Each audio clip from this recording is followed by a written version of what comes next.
bapak-bapak dan ibu-ibu yang berbahagia, pada tahun 416 Masehi, Pegunungan Krakatau purba meletus dan menghabiskan kerajaan-kerajaan animisme, dinamisme, dan ini dikenal dalam catatan para peneliti Atlantis yang hilang, tapi Cilegon muncul menjadi sebagai salah satu wilayah negara Republik Indonesia di ujung utara Banten. Saudara-saudara yang berbahagia, kehidupan masyarakat Cilegon tidak semudah apa yang kita bayangkan dan kita rasakan pada sekarang ini. Alhamdulillah, pada abad ketiga dan abad ketujuh dan seterusnya, setelah Islam masuk ke Banten, masuk ke Cilegon, Cilegon dibangun dengan kerajaan, dibangun dengan sistem pola budaya dan peradaban Islam, sehingga Cilegon dikenal menjadi kota santri atau wilayah santri, dengan pendidikan pesantren, pendidikan agama, di mana pada tahun 1880 sampai 1884 masyarakat Cilegon, Banten umumnya mendapatkan satu musibah, ujian dari Allah Subhanahu wa taala, adalah dilanda wabah penyakit pes, dilanda musim paceklik, kesulitan ekonomi, dan pada saat yang sama Belanda melakukan tekanan, melakukan pembunuhan, pembabatan habis terhadap para tokoh dan para kiai, binatang dan hewan peliharaan dihabisi oleh Belanda karena mereka tidak suka akan pertumbuhan dan perkembangan bangsa Indonesia. Dia akan merdeka pada tahun 1945. Bapak-bapak dan ibu-ibu yang berbahagia,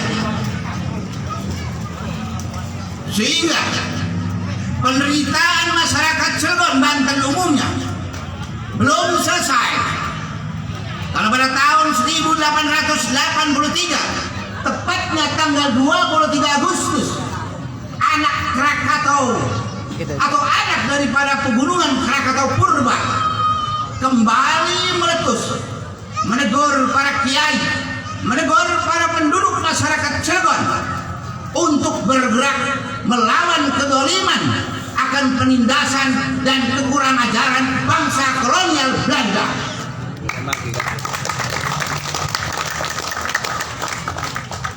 Saudara-saudara yang berbahagia, bayangkan tahun 1888, setelah pertempuran perlawanan dengan Belanda, saudara-saudara kita, tokoh masyarakat Cilegon, tokoh masyarakat Banten yang kembali setelah bertempur, dicegat oleh para tentara yang bantuan dari para tentara Belanda, baik yang berdatangan dari Serang, Tangerang, Jakarta. Mereka melakukan penumpasan di wilayah Toyomerto atau daerah Keramat. Saudara-saudara yang berbahagia, hari ini kita sudah merdeka. Nenek moyang kita sejak tahun 1888, para kiai, para ustadz, para tokoh masyarakat diambil, ditahan, yang melawan dibunuh, yang angkat tangan diborgol di tangannya, diikat di belakang, dibuang ke wilayah di luar Pulau Jawa. Dalam catatan sejarah, 94 tokoh dan kiai dibuang ke berbagai macam daerah. Ini adalah suatu bukti sejarah, catatan sejarah. Kenapa demikian? Ini yang merupakan suatu pertanyaan bagi kita sebagai masyarakat Cilegon. Saudara-saudara yang berbahagia, penderitaan belum selesai. Karena kedatangan Belanda 1596 sampai 1942. Untung pada saat itu terjadi perang dunia. Belanda mengalami kekalahan. Tapi Jepang tidak diam saja, mengambil kekuasaan di Republik ini, mengambil pemerintahan di Republik ini. Nah, namun alhamdulillah Allah berkehendak lain. Amerika Serikat menjatuhkan bom atom di Hiroshima dan Nagasaki, sehingga Jepang pada saat itu menyerah tanpa syarat pada sekutu dan mereka kembali. Maka Republik dimerdekakan oleh Presiden Soekarno dan Wakil Presiden Muhammad Hatta bersama para tokoh-tokoh lainnya. Saudara-saudara yang berbahagia, masyarakat Cirebon telah ditinggalkan oleh para tokoh dan kiai tanpa pimpinan, tanpa pembina. Maka istilah falsafah yang melekat yang akan memimpin Cirebon adalah para pendatang, dan itu fakta terbukti. Inilah kekejaman dan pola strategi permainan yang dilakukan oleh Belanda terhadap daerah jajahannya. Saudara-saudara yang berbahagia, maka pada malam hari ini saya yakin bila zuhuril jasad, bila hadiril jasad, tanpa lahirnya, datangnya, hadirnya jasad, para tokoh dan para kiai, para pejuang yang telah dikatakan dalam istilah perjuangan dan sampai saat ini bahwa tanah airku adalah tumpah darahku. Kita perlu DNA tes, betulkah kita ini sebagai warga negara Republik Indonesia? Bagaimana bela negara terhadap negara Republik Indonesia? Bagaimana dengan penegakan hukum? Bagaimana dengan penegakan keadilan sosial bagi seluruh rakyat Indonesia? Karena negara ini diciptakan, dibentuk atas dasar ketuhanan yang Maha Esa, kemanusiaan yang adil beradab, persatuan Indonesia, kerakyatan yang dipimpin oleh hikmah, kebijaksanaan dalam permusyawaratan dan perwakilan, dalam rangka mewujudkan keadilan sosial bagi seluruh rakyat Indonesia. Maka Cirebon ini adalah betul-betul rumah kita. Kita yang harus membangun berdasarkan darah yang dikeluarkan, dipaksa keluar oleh para penjajah.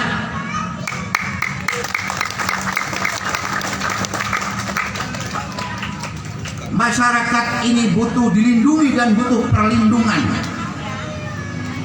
butuh binaan dan bimbingan. Maka kepada saudara pemerintah daerah, pimpinan pemerintahan daerah, baik DPR ataupun wali kota, bahwa perjuangan dari kota ini tidak mudah. Tidak mudah. Dari kewadaraan berubah menjadi kota aktif tahun 1986, berubah menjadi kota aktif tidak mudah. Sampai 1999 baru ditetapkan sebagai negara kota madya, dan sampai sekarang menjadi kota madya, dan dikeluarkan undang-undang otonomi daerah. Ini merupakan kebahagiaan bagi kita. Namun bagaimana kita sebagai tuan rumah, sebagai penduduk pribumi, dalam arti Cirebon betul-betul rumah kita. Kita tidak lagi bersandar pada ekonomi agraris dan maritim, tidak bersandar pada ekonomi perikanan, tetapi kita bersandar pada ekonomi industri manufaktur. Kita bersandar pada BUMN. Kita bersandar pada proyek-proyek. Ini harus diwujudkan bahwa keadilan sosial yang dimaksud keadilan sosial bagi rakyat Indonesia adalah keadilan sosial berangkat dari daerah itu sendiri, bukan dari seluruh Indonesia baru daerah, bukan, tapi kita buktikan bahwa keadilan sosial adalah bagi lingkungan kemudian untuk seluruh rakyat Indonesia. Maka penting bagi pemerintah daerah untuk mengerti dan paham akan arti dan maksud daripada kemerdekaan, akan arti dan maksud daripada perundang-undangan, akan maksud dan arti daripada dasar negara, akan maksud dan arti daripada undang-undang atau turunan daripada undang-undang dasar adalah untuk mensejahterakan, membahagiakan, menenangkan dan kehidupan masyarakat. Ini jangan mengkambing hitamkan masyarakat. Jika dikambing hitamkan, mana kambing yang tidak hitam? Kita akan mencari kambing yang tidak hitam. Karena kambing hitam itu sudah menjadi nyanyian para penyanyi. Bapak-bapak dan ibu-ibu yang berbahagia, sekali lagi dalam kesempatan ini perlu kami sampaikan bahwa alhamdulillah dalam rapat pertemuan terbatas para kawan-kawan pemuda generasi penerus yang menyatakan dengan lisannya akan meneruskan perjuangan, tapi perlu kita buktikan apakah darahnya, nyawanya, nyawa pejuang atau bukan. Akan kita buktikan setelah tanggal 16 ini. Akan kita buktikan setelah tanggal 16 ini. Kita berjuang tidak perlu mengeluarkan darah, tidak perlu mengeluarkan tenaga, tapi kita perlu mengeluarkan dengan hati nurani dan pemikiran yang jernih, duduk bersama, gelar tikar, kita bicara, kita ngobrol, mana yang perlu kita lakukan bersama. Kepada TNI Polri, mari kita sama-sama membangun Cilegon ini. Bapak ditugaskan oleh negara, rakyat minta perlindungan dan minta dibantu untuk menjadi masyarakat Republik Indonesia, warga Republik Indonesia, khususnya sebagai warga dan warga negara yang ada di wilayah Cilegon ini. Sekali lagi kami mohon maaf atas segala kekurangan yang telah dilakukan oleh para panitia, oleh adik-adik panitia. Barangkali kurang berkenan dan kurang pas di hati bapak-bapak dan ibu-ibu. Dan kami pun mohon maaf atas ketidakhadiran saudara wali kota dan wakil wali kota ataupun pejabat lainnya. Barangkali pada hari yang sama dan waktu yang sama mereka dalam keadaan sibuk sehingga tidak bisa hadir di sini. Barusan saya dengar bahwa ketua dewan pada hari ini tidak bisa hadir karena ada yang meninggal dunia, betul? Maka hal ini mudah-mudahan tidak mengurangi kehormatan, tidak mengurangi semangat panitia.